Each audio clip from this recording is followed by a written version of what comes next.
আল্লাহ পাক বলেন ওয়াসিকাল্লাযীনা কাফারু ইলা জাহান্নামা যুমারা, যখন এই বান্দাদেরকে যারা আল্লাহকে মানতো না, আল্লাহর কাজগুলো করতো না, তাদেরকে যখন জাহান্নামের দিকে নিয়ে যাওয়া হবে, ইলা জাহান্নামা যুমারা হাত্তা ইযা জাউহা ফুতিহাত আবওয়াবুহা। খেয়াল করেন, জাহান্নামে যাওয়ার সময় জাহান্নামে তাদেরকে ঠেলে টেনে হিঁচড়ে নিয়ে যাওয়া হচ্ছে, তখন জাহান্নামের ফেরেশতারা জাহান্নামের দরজা খুলে দিবে। জাহান্নামের দরজা খুলে দেওয়ার পরে তাদেরকে ধাক্কা দিয়ে জাহান্নামে ফেলে দিবে না, ফেলে দেওয়ার পূর্বে একটা কাজ করবে। وقال لهم خزنتها ألم يأتكم رسل منكم يتلون عليكم آيات ربكم। জাহান্নামের ফেরেশতারা তাদেরকে জাহান্নামে নিক্ষেপ করার পূর্বে তাদেরকে জিজ্ঞেস করবে, দাঁড়াও, এই যে আজকে তুমি জাহান্নামের মধ্যে প্রবেশ করবা, দুনিয়ায় তোমাদের কাছে কোন আলেম কোন নবী তোমাদের কাছে এই কথাটা বলছে কি বলে নাই? বলেন, আমরা যদি খারাপ কাজ করি জাহান্নামে যেতে হবে, এই কথাটা আমাদেরকে কেউ বলছে নাকি বলে নাই? সেম প্রশ্নটা খজানাতুহা মানে হলো জাহান্নামের দারোগা ফেরেশতা, যারা জাহান্নামের ফেরেশতা তারা প্রশ্ন করবে, ওয়াকালা লাহুম খজানাতুহা আলাম ইয়াতিকুম রুসুলুম মিনকুম, তোমাদের কাছে কোনো রসুল আসে নাই? আল্লাহর পক্ষ থেকে প্রেরিত কোনো দূত আসে নাই? কেউ কি তোমাদেরকে কোরআন পড়ে পড়ে শোনায় নাই? দেখেন আর যাইতেছে, আলাম ইয়াতিকুম রাসূলুম মিনকুম ইয়াতলুনা আলাইকুম আয়াতি রাব্বিকুম, আল্লাহর আয়াতগুলো তোমাদেরকে কেউ পড়ে পড়ে শোনায় নাই?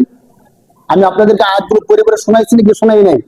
সেম প্রশ্নটা করবে যে, ধরো হুজুর নিজে নিজে কথা বলে ভুল বলতে পারে, স্বাভাবিক, হুজুরও তো মানুষ না, তাহলে হুজুর কথা না বললে আল্লাহর আয়াতগুলো পড়ে পড়ে কি তোমাদেরকে শোনায় নাই? আলাম ইয়াতিকুম রাসূলুম মিনকুম ইয়াতলুনা আলাইকুম আয়াতি রাব্বিকুম ওয়া ইউনযিরুনাকুম লিকাআ ইয়াউমিকুম হাদা, আজকের দিনের এই সাক্ষাৎ সম্পর্কে কেউ তোমাদেরকে সতর্ক করে নাই? দেখেন, আল্লাহ রাসূল সাল্লাল্লাহু আলাইহি ওয়াসাল্লাম বিদায় হজের ভাষণের মধ্যে সমস্ত সলক্ষ সাহাবীকে সম্বোধন করে বলছিলেন, এ সাহাবায়ে কেরাম, আমাকে আল্লাহ যে দিনের দায়িত্ব দিয়েছেন, কবর সত্য, জান্নাত সত্য, জাহান্নাম সত্য, নামাজ না পড়লে জাহান্নামে যেতে হবে, এই সকল বিষয় আমি কি তোমাদের কাছে বলতে পারছি বা আমি কি তোমাদের কাছে বলছি? আমার দিনের দাওয়াতটা কি আমি তোমাদের কাছে পৌঁছাইতে পারছি? আল্লাহ রাসূল সবার সামনে বলছে, আলা হাল বাল্লাগতু, আমি কি আমার দিনের দাওয়াতটা তোমাদের কাছে পৌঁছাতে পারছি? সমস্ত সাহাবায়ে কেরাম বলছেন, ভালা ভালা, অবশ্যই আপনি পৌঁছাইতে পারছেন। তো নবীজি এই কথা বলার দরকার কি? নবী তো পৌঁছেছে জানি, আল্লাহ দেখছেন। আল্লাহ রাসূল তিনবার এই কথা বলছেন, আলা হাল বাল্লাগতু, আমি কি আমার দিনের দাওয়াত পৌঁছাইতে পারছি? সবাই বলছে বালা, অবশ্যই পৌঁছাতে পারছেন। এই কথা এই জন্যই বলছেন, যখন জাহান্নামে যাওয়ার সময় ফেরেশতা জিজ্ঞেস করবে যে তোমাদের কাছে নবী আসে নাই, তোমাদেরকে দিনের দাওয়াত দেয় নাই, তখন যেন এই কথা না বলতে পারে যে না, পৌঁছায় নাই। এই সমস্ত সবগুলো পৌঁছানো হয়েছিল। ওয়াইনযিরুনাকুম লিকাআ ইয়াউমিকুম হাদা, তোমাদের কাছে কি কেউ এসে এই আজকের ভয়ঙ্কর জাহান্নামের সতর্ক তোমাদেরকে কেউ করে নাই? তখন জাহান্নামীরা স্বীকার করবে, তারা কি বলবে? ক্বালু বালা ওয়ালাকিন হাক্কাত কালিমাতুল আযাবি আলাল কাফিরিন, তারা বলবে অবশ্যই বলছে। তাহলে মানো নাই কেন?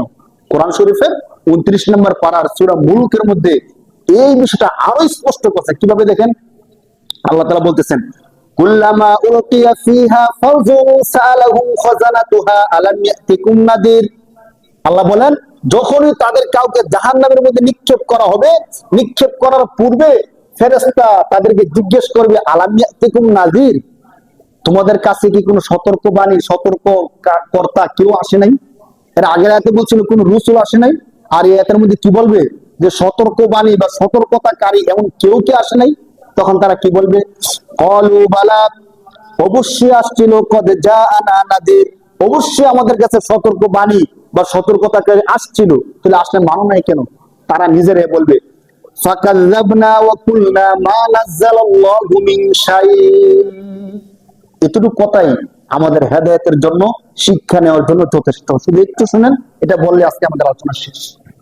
যখন তাদেরকে বলবে তোমাদের কাছে কোনো সতর্ককারী আসে নাই, তারা বলবে অবশ্যই আসছিল, তো আসলে তোমরা শুনলা না কেন, মানলা না কেন?